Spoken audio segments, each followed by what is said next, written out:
Looks can be deceiving. I make sure of it. Might sound wrong, but I am who I need to be in order to catch my man. You see, when you know what he wants, you can predict his next move, which is critical when the man you're after is a fugitive. And it's easy to stay ahead of a fugitive when you used to be one. Well, I think the fugitives might be running to her. Serinda Swan plays the role of Erica Reed in the brand new show you'll be able to see coming up in March on A&E called Breakout Kings. How are you, Serinda? I'm great. It's always awkward watching myself. I know. Well, especially in that promo. No one will ever play hide and seek with you in that after that. Never. Nobody ever wants me to find them. I know. Or they'll just leave me hiding for the rest of the game. Be like, oh, we're moving on. Just leave me in a closet. Now, people have probably seen the promos on A&E because they've been running ads for this one. Tell us about Breakout Kings and what the concept is. The concept is sort of this mismatched team of U.S. Marshals and convicts.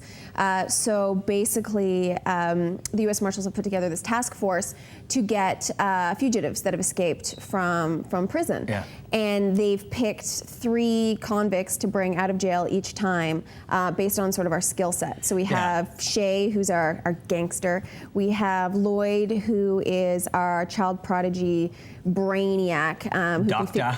Exactly. He can figure out anybody. And then there's me, who has I'm kind of the tracker. So I used to be a bounty hunter. So she is very good at tracking people. That's a pretty cool role to get to play. It is. That's part of the reason why I picked it, because it's a little bit out of the realm that I normally get cast for, which is great, because I'm not, I don't have the big curly hair. I don't have this. I get to wear combat boots, baggy jeans, t-shirts. I have my hair in a ponytail, like no makeup. It's phenomenal. How nice is that when you get that job and you basically get to dress how you would dress normally when you go to work every day? It is so amazing to actually run after somebody and not be worried about your heel breaking. Like, all the other characters I play, I'm like kicking ass but in high heels. I'm like, we have to talk about one of the other characters that you played in Tron, because you guys had the most amazing costumes.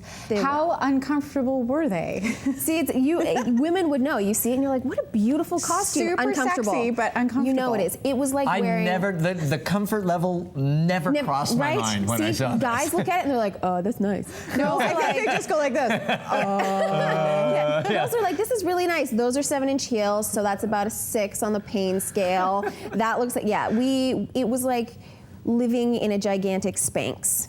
Now, they were very form-fitting. How were the costume fittings to get into this number? We had, like, once a week for about 2 months, we'd fly down to Los Angeles for one day, try on our little outfits. It's basically 1 layer of full body Spanx, because they needed you to be the same size plus 4 layers. So one thing of like full body Spanx, then you had 1 layer of like spandex, another layer of spandex, and then a layer of latex. And and they had that's to, what Mike wears on the weekend. Right? Exactly. I was like, that's Friday night, baby. Okay, there we go. I see you all the time. It's awkward, but he's dressed in my suit. This is the greatest conversation I've ever heard. People don't understand this stuff though. Like I would have assumed it was just some bodysuit and you kind of throw 7 it on hours. and nothing to it. 7 hours to put on. Wow, and the pressure as well, I would think, when you have that, your body can't change throughout that process as well. You can't sit. We were on relaxer boards, so literally you like fall asleep like this. And then they prop you up? They prop you back up. A relaxer board? Yeah, you couldn't sit. That sounds like waterboarding, like right? torture Some sort you? of torture. So this is the thing though, when it's Tron, you're like, torture me. Whatever I gotta do. Fine, I'm going to be in Tron. Now, did you watch the original before you did the movie? I didn't, no. I actually got cast on a movie called The Grid, and so I was like, great, I'm going to work on The Grid. And then... So you didn't know? No idea. None whatsoever. Yeah, I was like, this is exciting. And then when they're like, it's Tron, and I was like, oh, I think I've heard of that. I mean, it was a little bit before your time. I know. Not to date myself, right? I know. Just I'm in my 20s. So it was. I saw it and was like, wow, this is a legacy, and I'm about to be a part of this. So this is really cool. What was the premiere like? Oh my gosh.